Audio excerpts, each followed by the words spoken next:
জিসান আলম খেললেন ৭৩ রানের দুর্দান্ত এক ইনিংস। প্রায় ২১০ স্ট্রাইক রেটে ঝড় তুললেন আফিফ হোসেন ধ্রুব।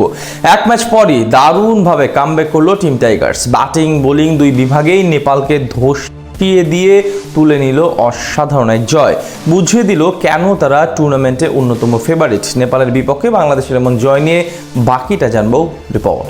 প্রথম ম্যাচ হেরে কিছুটা বাড়তি চাপে ছিল বাংলাদেশ এ দল। টুর্নামেন্টে টিকে থাকতে হলে তাই আজকের ম্যাচে জয় পাওয়া বেশ গুরুত্বপূর্ণ ছিল টাইগারদের জন্য। পাকিস্তানের বিপক্ষে টার্গেট চেস করে হারার কারণে এদিন নেপালের বিপক্ষে টসে জিতে আগে ব্যাট করার সিদ্ধান্ত নেন অধিনায়ক নুরুল হাসান সোহান। ওপেনিংয়ে নেমে দারুণ শুরু করেন দলের দুই ওপেনার জিসান আলম এবং নাইম শেখ। প্রথম ওভারে দুই বাউন্ডারির সাহায্যে জিসান করেন ১৬ রান। এদিকে ব্যর্থতার বৃত্তে ঘুরপাক খাওয়া নাইম চাচ্ছিলেন খোলস থেকে বের হয়ে ইতিবাচক অ্যাপ্রোচ দেখানোর। ৫.২ ওভারে দলীয় ৫০ রানের গন্ডি পার করে বাংলাদেশ। আর পাওয়ার প্লে শেষে সংগ্রহ দাঁড়ায় বিনা উইকেটে ৫৩ রান। দারুণ খেলতে থাকা নাইম অবশ্য ইনিংস বড় করতে পারেননি। সপ্তম ওভারে সন্দীপ লামিচানেকে ছক্কা হাঁকাতে গিয়ে ক্যাচ আউট হন তিনি। ফিরে যান ১৮ বলে ২৫ রান করে।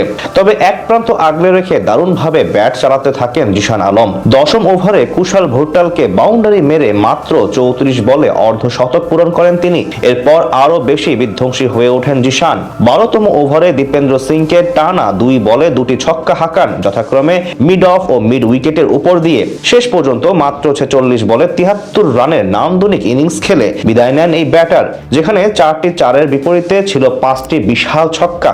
এরপর ব্যাট হাতে দায়িত্ব নেন আফিফ হোসেন ধ্রুব। ক্রিজে এসেই টানা ৩ বলে মারেন ৩টা বাউন্ডারি। তবে এদিন আস্থার প্রতিদান দিতে পারেননি সাইফ হাসান এবং ক্যাপ্টেন নুরুল হাসান সোহান। শেষ পর্যন্ত আফিফের ২৩ বলে ৪৮ রানের ইনিংসে ভর করে ১৮৩ রানের পুঁজি পায় বাংলাদেশ এ দল।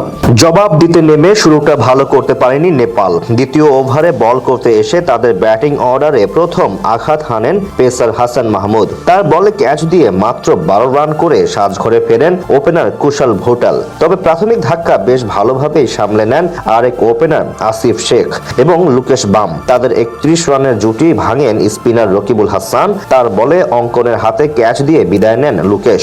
মাঝে ১৩ বলে ১০ রানের ধীরগতির ইনিংস খেলে চাপ বাড়িয়ে যান অধিনায়ক রোহিত পাডুল। তাকে আউট করেন রিপন মন্ডল। আর দশম ওভারে তুফাইলের শিকার বনে ২৪ বলে ২৮ রান করে সাজঘরে ফেরেন আসিফ। শেষ ১০ ওভারে নেপালের দরকার ছিল ১১০ রান। তবে এরপরই ধস নামে দলটার ব্যাটিং অর্ডারে। ১৩তম ওভারে টানা ২ বলে ২ ব্যাটারকে আউট করেন রকিবুল হাসান। এতেই মূলত ম্যাচ থেকে ছিটকে যায় নেপাল। শেষ পর্যন্ত বাকিদের চেষ্টা শুধুমাত্র ব্যবধান কমিয়েছে, অর্থাৎ বড় জয় নিয়ে মাঠ ছাড়ে বাংলাদেশ।